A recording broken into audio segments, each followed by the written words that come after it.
Maka Abdurrahman bin Auf segera berangkat menuju ke perkampungan Bani Kalb di daerah Dumatul Jandal ini dan beliau menetap di tempat tersebut mengajak mereka, menyuruh mereka masuk Islam dengan cara yang baik. Dan kita faham siapa Abdurrahman bin Auf yang biasa melakukan lobby-lobby bisnis dan tanpa peperangan akhirnya mereka pun masuk Islam. Dan itulah tujuan dari ekspedisi ini. Jadi bukan untuk menghancurkan, bukan untuk membinasakan, tapi untuk menyebarkan dakwah itu sendiri.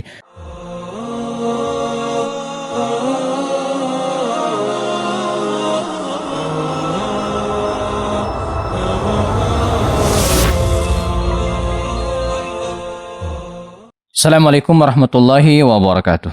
Alhamdulillahi rabbil alamin. Wabihi nasta'in ala umur dunya waddin. Asyhadu an la ilaha illallah, asyhadu anna Muhammadan abduhu wa rasuluhu la nabiyya ba'dah.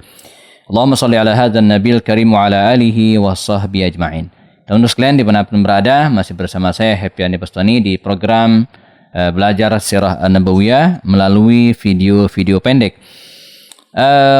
Setelah sebelumnya kita bahas tentang beberapa peristiwa setelah terjadinya perang Khandaq, dan yang terbesar adalah perang Muraisi atau yang dikenal dengan perang Bani Mustaliq, di mana pada akhir peperangan ini baginda Rasul menikahi salah seorang putri mereka, yaitu Juwairiyah bintil Harits radhiyallahu anha.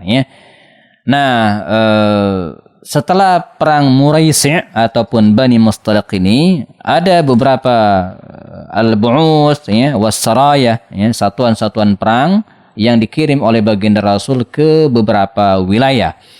Sebab sebagaimana kita ketahui, baginda Rasulullah saat hijrah ke Madinah, selain mendapatkan ancaman dari orang-orang kafir Quraisy yang selesai dalam 3 perang besar, Badar, Uhud, dan Khandaq, Nabi juga yang harus menghadapi tipu daya orang-orang munafik, dipimpin oleh Abdullah bin Ubay bin Salul. Dan pernah kita bahas peristiwa ini setelah perang Muraisi juga, sekembali dari perang tersebut.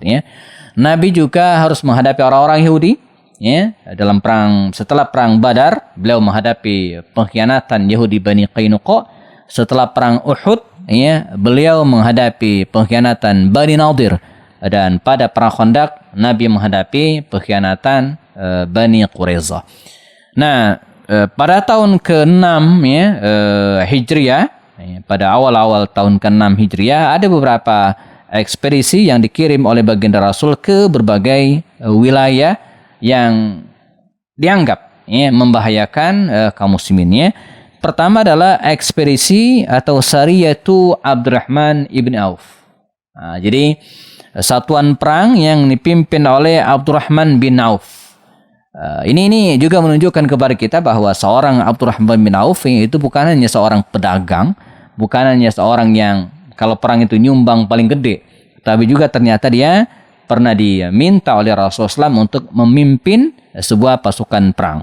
Kali ini tujuan mereka ke sebuah perkampungan Bani Kalb di daerah Dumatul Jandal, dan ini peristiwa terjadi pada tahun ke-6 Hijriah di bulan Sya'ban, Dan Rasulullah SAW memberikan instruksi kepada Abdurrahman bin Auf ini, wasiat adab-adab, etika-etika dalam peperangan. Misalnya tidak boleh membunuh orang yang sudah menyerah, tidak boleh membunuh para wanita, anak-anak, orang tua, tidak boleh juga membakar tempat-tempat tinggal ataupun tempat-tempat ibadah.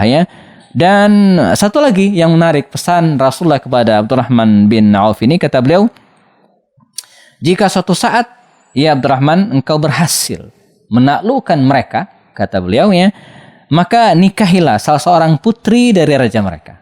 Nah, ini rumusnya. Jadi ini menikah tapi dalam rangka ada tujuan politiknya begitu kira-kira. Jadi dan ini di luar kebiasaan bangsa Arab dulu. Jadi kalau dulu dijadikan sebagai tawanan perang dan jadikan budak. Tapi ini enggak, justru dinikahi, diberikan kehormatan yang luar biasa, sebagaimana juga Nabi menikahi Juwairiyah bintil Harits ya, yang sebelumnya merupakan tawanan perang Muraisi atau perang Bani Mustalik. Ini pesan Rasulullah SAW, ya. Maka Abdurrahman bin Auf, ya, segera berangkat menuju ke perkampungan Bani Kalb di daerah Dumatul Jandal ini, ya, dan beliau menetap di tempat tersebut, ya, mengajak mereka, menyuruh mereka masuk Islam dengan cara yang baik. Dan kita faham, ya, siapa Abdurrahman bin Auf yang biasa melakukan lobby-lobby bisnis, ya, dan tanpa peperangan akhirnya, ya, mereka pun, ya, masuk Islam. Dan itulah tujuan dari ekspedisi ini. Jadi bukan untuk menghancurkan, bukan untuk membinasakan, tapi untuk menyebarkan dakwah itu sendiri. Maka Abdurrahman bin Auf, ya, seperti diwasiatkan Rasul SAW tadi, ya, menikahi salah seorang putri dari raja mereka, yang dikenal belakangan dengan Ummu Abi Salamah, ya, putri pimpinan mereka, atau nama asli adalah Tumadir bin Al-Asba, ya, menjadi salah seorang istri dari Abdurrahman bin Auf. Nah, ini satuan perang yang pertama.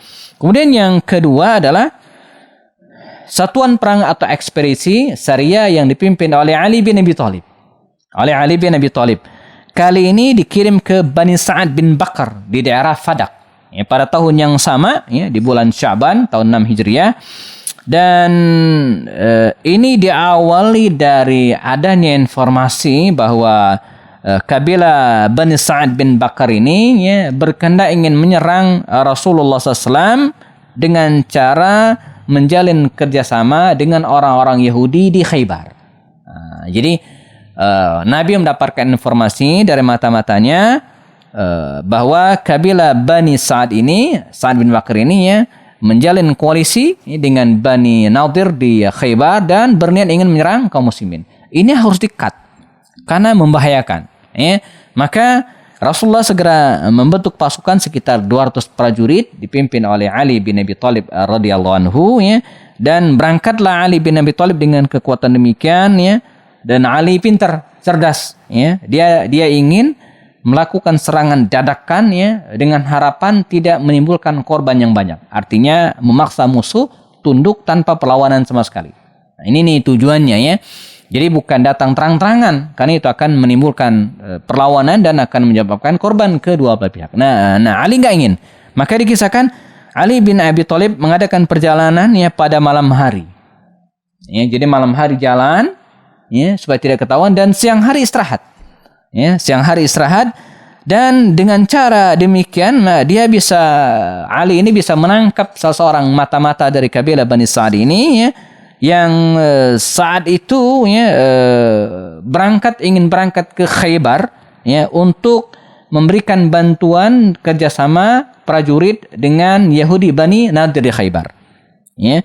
Dan balasannya, ya, dari mata-mata ini ditemukan nanti orang-orang Yahudi Bani Khaybar ini akan memberikan kurma mereka untuk kabilah Bani Sa'ad bin Bakar. Ini diketahui dari tawanan tersebut, ya. Dan tawanan yang ditangkap oleh Ali bin Abi Thalib ini, ya, akhirnya berhasil dipaksa dalam tanda kutip, ya, untuk menunjukkan kelemahan-kelemahan tempat-tempat rahasia kabilah Bani Bakar atau kabilah Bani Sa'ad bin Bakar. Nah, dengan bantuan mata-mata ini, ya, ini menunjukkan kecerdasan Ali bin Abi Thalib dan kawan-kawan berhasil masuk, ya, dan menyerang mereka dengan telak gitu, ya. Dan akhirnya mereka tidak berkutik. Sebagian kabur melarikan diri, ya, dan sebagian, ya, menyerah. Dalam ekspedisi ini dikabarkan, ya, Ali bin Abi Thalib dan pasukannya berhasil mendapatkan harta rampasan perangnya 500 ekor unta. Ya, luar biasa, ya, 500 ekor unta dan 2000 ekor domba. Nah, kebayang oleh kita, ya, 500 ekor unta dan 2000 ekor domba, ya. Bani Sa'ad, ya, melarikan diri, ya, pimpinan mereka Wabar bin Alim juga kabur melarikan diri pada saat itu. Nah, ini berhasil dengan telak Ali bin Abi Thalib kembali ke Madinah Al-Munawwarah. Nah, satuan perang berikutnya adalah yang dipimpin oleh Abu Bakar Siddiq. Ada mengatakan Abu Bakar Siddiq, ada mengatakan Zaid bin Harithah. Nah, bisa jadi dua-duanya berangkat ke suatu tempat namanya Wadil Qura, ya, Wadil Qura, di bulan Ramadan tahun ke-6 Hijriah. Kalau tadi bulan Sya'ban, sekarang bulan Ramadan. Dan sasaran mereka adalah Bani Fajarah, yang dulunya pernah ingin membunuh Rasulullah sallallahu alaihi wasallam, dan karenanya Rasulullah SAW mengutus Abu Bakar Siddiq ke tempat tersebut untuk menyelesaikan urusan tersebut. Jadi nggak boleh dibiarin. Jadi apa maksud mereka ingin membunuh Rasulullah? Maka dikirimlah Abu Bakar Siddiq bersama dengan di dalamnya ada Zaid bin Haritha, ada Salama bin Al-Aqwa, dikabarkan, dan berangkatlah pasukan ini, rahimakumullah. Dikisahkan oleh Salama bin Al-Aqwa menuturkan dia bergabung dengan pasukan ini, dan mereka setelah sholat subuh diperintahkan untuk melakukan serangan fajar begitu kira-kira, dan merebut mata air milik kabilah tersebut. Sehingga mereka lari ke bukit-bukit, kemudian dikejar oleh pasukan Salama bin Al-Aqwa ini, yang seorang pemanah yang sangat ulung gitu kan. Dia bisa memanah dari kejauhan dan dari atas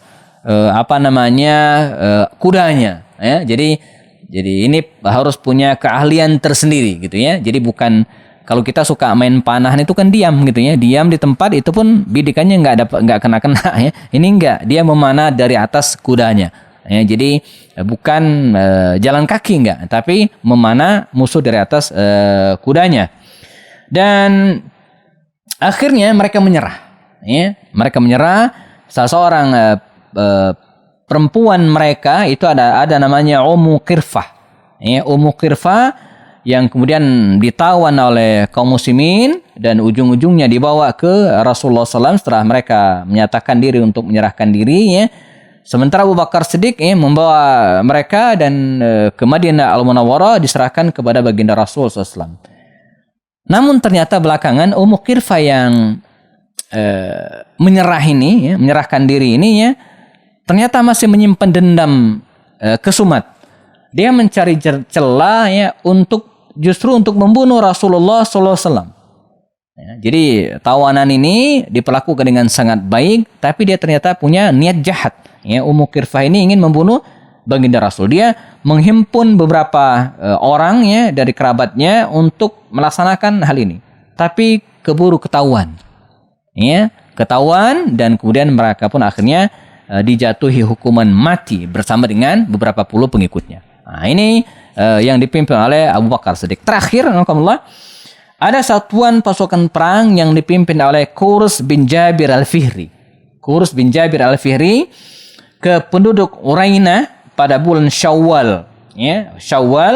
Jadi tadi Sya'ban, Ramadan, Syawal. Nanti setelah ini kita akan ketemu bulan Zulqa'dah, di mana baginda Rasul berangkat ke Makkah untuk umrah. Nanti kita akan bahas. Ada beberapa orang dari Urainah ini yang mereka pura-pura masuk Islam. Datang ke Madinah, menetap di Madinah. Namun tidak berapa lama kemudian mereka ini entah bagaimana ceritanya sakit.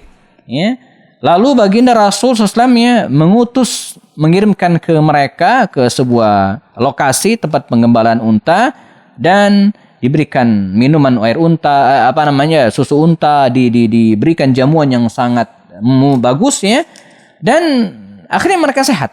Mereka sehat, namun ternyata ini dimanfaatkan oleh mereka untuk menyerang. Jadi para penggembala unta tadi itu yang telah ngobatin mereka dan memberikan susu unta kepada mereka, justru dirampas unta-untanya.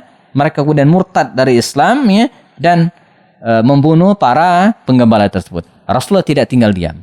Maka diutuslah Qurs bin Jabir Al-Fihri dan mengejar mereka, mencari mereka satu persatu, dan akhirnya mereka dapat dan dijatuhi hukuman mati oleh baginda Rasulullah. Bahkan dalam banyak riwayat dikatakan mereka sempat diqisas, di mana kaki tangan mereka dipotong sebagaimana mereka telah memutilasi para penggembala Rasulullah SAW yang telah memperlakukan mereka dengan sangat baik. Nah, peristiwa ini terjadi dari bulan Sya'ban, lalu kemudian Ramadan, dan berlangsung ke bulan Syawal. Nah, masuk bulan Zulqa'dah, baginda Rasul SAW bermimpi. Kata Rasulullah, saya bermimpi bahwa kita umrah. Ini merupakan kabar yang sangat luar biasa, ya, kabar gembira bagi mereka. Setelah 6 tahun ya, kaum muslimin meninggalkan Mekah, lalu kemudian tiba-tiba Nabi mengatakan mereka akan umroh. Maka disiapkanlah pemberangkatan, ada sekitar 1.400 orang berangkat menuju ke Mekah untuk melaksanakan umroh. Namun sayang, mereka terhalang di Hudaybiyah dan terjadilah perjanjian Hudaybiyah. Nah, bagaimana detail perjanjian Hudaybiyah ini kita akan bahas pada video berikutnya insyaallah. Tetap bersama saya Happy Andi Bastoni. Assalamualaikum warahmatullahi wabarakatuh.